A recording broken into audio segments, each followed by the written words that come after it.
Hi எல்லாருக்கும். இன்றைக்கி சூப்பரான மஷ்ரூம் பிரியாணி பார்க்கலாம் இந்த வீடியோவில். ஃபஸ்ட் டைம் பார்க்குறீங்கன்னா நம்ம சேனலை சப்ஸ்கிரைப் பண்ணிவிட்டு பெல் ஐக்கானாலையும் கிளிக் பண்ணிக்கோங்க.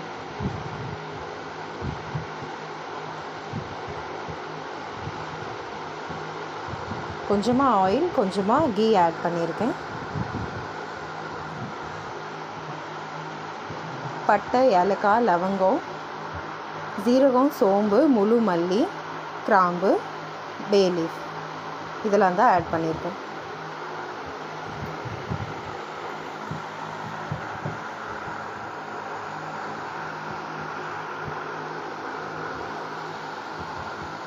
ரெண்டு பெரிய வெங்காயத்தை தின்னாக சாப் பண்ணி இதில் ஆட் பண்ணிக்கலாம்.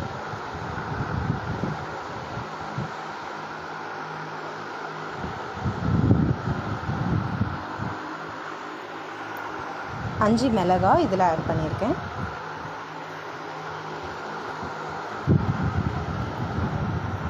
புதினா, கொத்தமல்லி,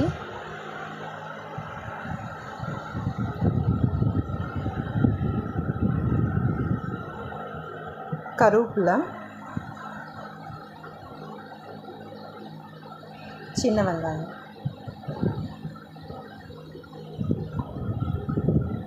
இஞ்சி கொஞ்சம், அப்புறம் பூண்டும் கொஞ்சம் எடுத்துருக்கேன். முந்திரியை இதில் சின்னதாக உடச்சிட்டு இதில் ஆட் பண்ணிக்கலாம். 3 தக்காளியும் இதில் ஆட் பண்ணிக்கலாம், சின்னதாக கட் பண்ணிவிட்டு. நம்ம அரைச்சி வச்ச புதினா, கொத்தமல்லி எல்லாமே இதில் ஆட் பண்ணிக்கலாம்.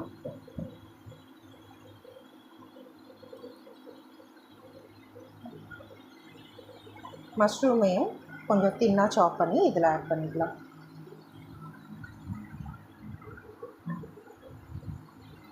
ஒரு 1/2 கப் தயிர் எடுத்திருக்கேன்.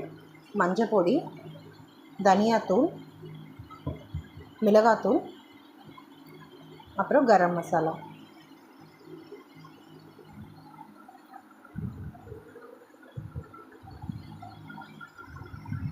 பிரியாணி மசாலாவும் ஆட் பண்ணிக்கலாம்.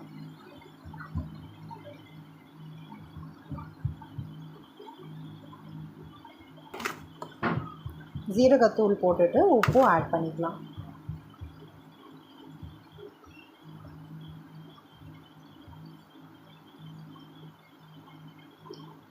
அப்புறம் இதில் கொஞ்சமாக லெமன் பிழிஞ்சு விட்டுடலாம்.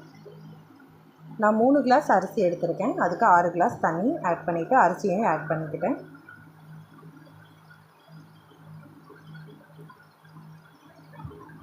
ஒரு 10 மினிட்ஸ் ஹை ஃப்ளேமில் வச்சுட்டு அதுக்கப்புறமா ஒரு 15 மினிட்ஸ் லோ ஃப்ளேம்லேயே வச்சு தம் போட்டிங்க அப்படின்னா கரெக்டாக வந்துடும் இந்த மாதிரி.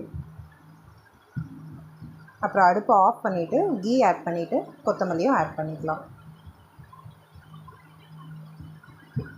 கீ இந்த மாதிரி உருக்கி ஆட் பண்ணிக்கிட்டிங்கன்னா அதுவும் நல்லாயிருக்கும்.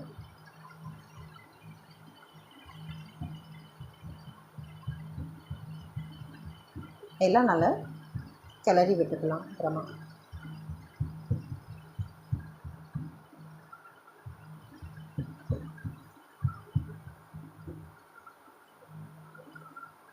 இதுக்காக நான் மஷ்ரூம் ஃப்ரை பண்ணியிருக்கேன். இதுவும் டேஸ்ட்டாக இருக்கும் மஷ்ரூம் பிரியாணியோட.